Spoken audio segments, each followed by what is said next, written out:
Mark Serwotka, which represents border force workers who are striking over Christmas. Mr. Serwotka, just before I came on air tonight, interesting development in the nurses' strike, where the UK's chief nurse has actually challenged now the position of the RCN, the main nurses' union, warning that patients' lives are being put at risk by these strikes, which are being planned by nurses. That is the first, I would say, dramatic example of a workforce now realising the dangers of these strikes. What do you say to that? Well, I'm not here to talk about the health service, Piers, other than to say I fully support the right of all nurses to take industrial action, as I do all workers, because the blame for all of this should be squarely laid at the government's door. They've caused the cost of living crisis. They've doubled our mortgages. They've sat back and done nothing. And what we're doing in trade unions now, when members of our unions are voting, in my case, with an 86% majority to strike, is saying we're going on strike because it cannot be right that the government is cutting everybody's pay in real terms, and we deserve a decent pay rise. Okay, you say you don't want to talk about nurses, but what the chief nurse of this country is saying is that if this industrial action happens with the nurses, and I accept it's not your direct responsibility, but if it happens, if they go on strike, she is worried that patients' lives will be put at risk. In other words, people may die. Are you comfortable with that industrial action could lead to people in this country dying? Well, I put the blame squarely on in the government's court, because the nurses' leaders have made it clear they would not proceed with industrial action if the government agreed to talk about their pay. That's an entirely reasonable position, and the people who are worried should be contacting Richie Sunak, Jeremy Hunt and Steve Barclay. They have the power to stop all of these strikes by being prepared to negotiate on pay. They should do that in the health service. They should do that for the people I represent in the civil service, 40,000 of whom, by the way, Piers, are using food banks, 45,000 of whom who work for the government claim in-work benefits because they are the working poor. If the government says we won't talk about pay, industrial action is the only last resort that we now have left. And that is why members are voting in huge numbers to go on strike. They'd rather not go on strike, but frankly, if the government are not prepared to negotiate... Do you believe as a starting point of principle for any negotiation, that everyone who's currently going on strike or about to go on strike should get a pay rise at least equivalent to inflation, if not more? Nurses want 19%, for example. Should they all get at least the equivalent of inflation? Yeah, my opinion is every working person, every woman and man has the right, when they go to work, to ensure their living standards don't drop. If your pay rise is less than the rate of inflation, you are having a pay cut in real terms. And for the people I'm representing, we've had that for 10 consecutive years.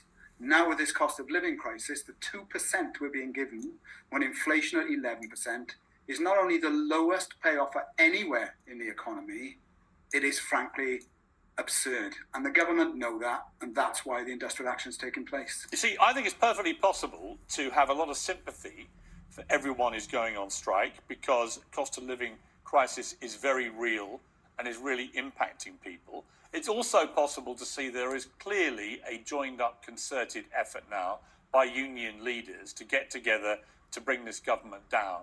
And it's also clear that if actually you all genuinely believe that all these strikers should get, or your members, from everyone, should all get at least in line with inflation as pay rises, this country will go bankrupt. Now, I would add a fourth point. It's also possible to believe we're in this miserable position because the government's been hopeless. All those things can be true.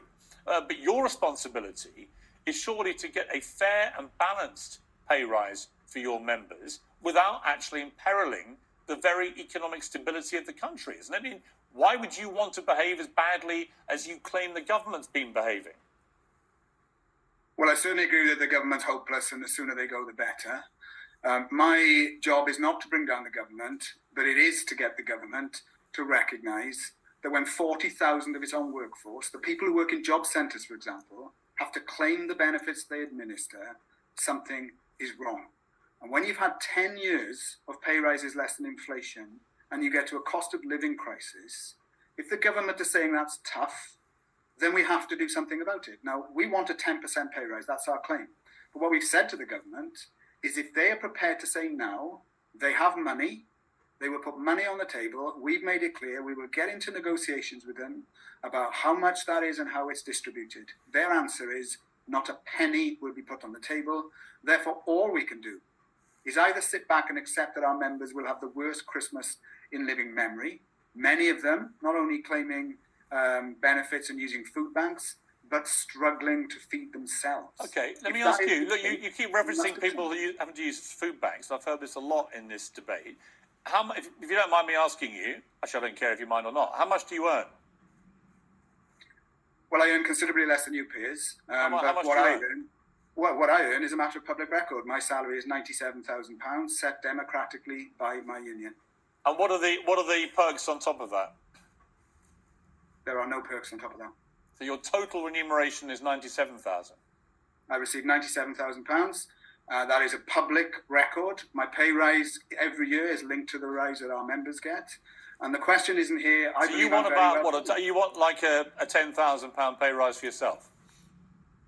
No, I have accepted when our members receive 0%, I receive 0%. Yeah, but right now you say you want a pay rise in line with inflation for your members. That would be at the moment around 10%. So you would get about 10 grand. Do you accept that? No, I don't accept that. No, because if we were to achieve a 10% pay rise in my own union for 3 consecutive years, the most senior staff in the union took no pay rise whatsoever and donated their money back to the union strike fund. So would you do that in this eventuality? Would you refuse to accept a pay rise? I'm more than happy to say if our members got a 10% pay rise, I would happily forgo that and put it in the strike fund. Because our members who pay benefits, who keep the borders open, who keep the courts running and the prisons running, are poor peers. Their average wage is £23,000 a year. The government has given them 2%. I don't think you believe 2% is realistic. It's less than anyone else is being offered. It's less than the 6.2% average earnings in Britain. It's less than any other part of the public sector has been offered after 10 years of pay cuts. So what we're doing now by going on strike is saying to the government, they either put money on the table or they should take the blame for the disruption that is coming. And more than that, and I'm quite happy to say it on your show, yes, of course, we are talking to union leaders in every other union, and there's about 30 whose members are also doing the same thing. Because if the government is the cause of everyone's problems, then it's only right that we work together to try to get the government to see sense. Okay. And I believe civil servants deserve a pay rise, but so do rail workers, train drivers, lecturers, postal workers. Every working man and woman deserves to go to work to be better off each year, not get real. Yeah, I can agree with the sentiment, except we are in the middle of an unbelievable financial crisis where if we give everybody the same rate of inflation as a pay rise, the country goes bust, which is completely irresponsible. So there has to be a meeting ground which does not involve everyone getting inflation, because if they do, we can't afford it. So that's where we are. And it can be down to incompetent government, it can be down to everything. But I just don't think the union leaders holding out for that as their yardstick are doing the country any favours either. But I've got to leave it there. Well, every union leader has made it clear they'll get into talks if more money is on the table, and the government can afford it. Mr. Serwotka, I've heard you loud and clear. I appreciate you joining me. Thank you very much indeed. Joining me now is the former assistant